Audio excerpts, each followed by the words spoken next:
Hi, Dan McGuire, TUFFY Boats Pro Staffer here, and it's a beautiful October morning. I thought I'd take some time today to talk a little bit about a live bait rig that we use when fishing flowages, and it's a rig that we've modified over the years and had pretty good success with. This time of year right now, the flowages are on fire. There's a lot of multi-species opportunities out there if you hit a flowage. Walleyes, crappies, bluegills, perch. So, and this rig catches them all. So, what I'm going to do here is I tried days ago, and the file was too large. I wasn't able to upload it, and not being a real techie person, I'm going to do this in two parts.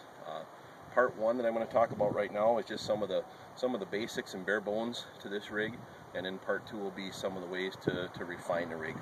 Now, again, as I said, this is a rig that we've been fishing for a number of years. We've refined it and changed it. This is where we're at. We're happy with the rig right now, but I'm sure we'll be refining it as we go. Again, the basics to this rig. If you want to take a look here, basically we've got a live bait snell, and in this situation, I have a soft floating jig head. That's my hook or my business end of this. And approximately a 2 to 2.5 foot snell. They don't have to be a real long snell. A barrel swivel that attaches our snell to our main line, and then we've got a single arm bottom bouncer that is also then rigged up on a barrel swivel, and that allows that to slide up and down our main line. Now, a little bit of background here for those of you that fish flowages, or for those of you that have never fished a flowage. There's some common characteristics to a flowage. One of them being stained water, another one being steep breaks and sharp drop-offs, and the third being snags. And just about every flowage that I've had experience fishing has those three common characteristics, or I should say the flowages that I do fish have those common characteristics. And all of those characteristics play into this live bait rig that we use.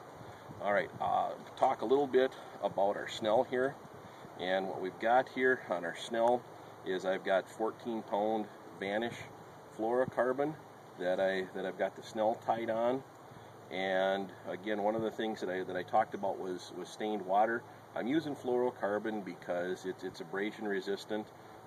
It's a strong line, and I like how stiff the line is. Then move up a little bit here. Our barrel swivel. I like to use a good barrel swivel that allows this bait to spin as it goes through the water. Our single arm bottom bouncer, again on a barrel swivel. What this allows us to do, the reason I prefer and that we've gone to this single arm bouncer is a couple reasons. Number one, that as we're pulling through, and as we encounter a snag, as we pull through that snag, it allows that bouncer to kind of lay back flat and create more of a streamlined process working through that snag. The other thing that we've got here with it being on a barrel swivel, and again where the one arm works nice, if we're in a situation where there aren't a ton of snags and the fish are biting light, what we can do then is, as you would a Lindy rig or other live bait rigs, as you feel that fish bite, if they're biting short that day, you can drop your rod tip back and feed them some line, or you can open the bail and feed them some line, and that allows it to pass through.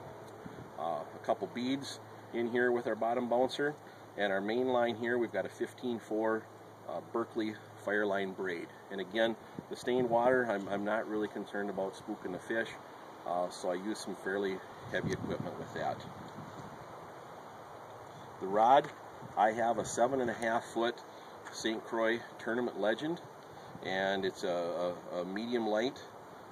I use a longer rod for a couple reasons. It helps get the lines out to the side of the boat.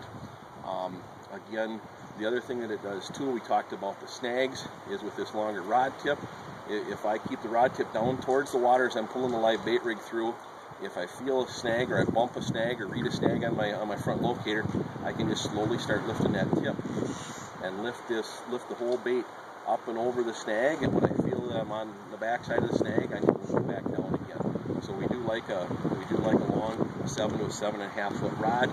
The reel that I'm using is just a Fluger Tryon reel, and again that's spooled with the 15-4 Berkeley Fireline braid.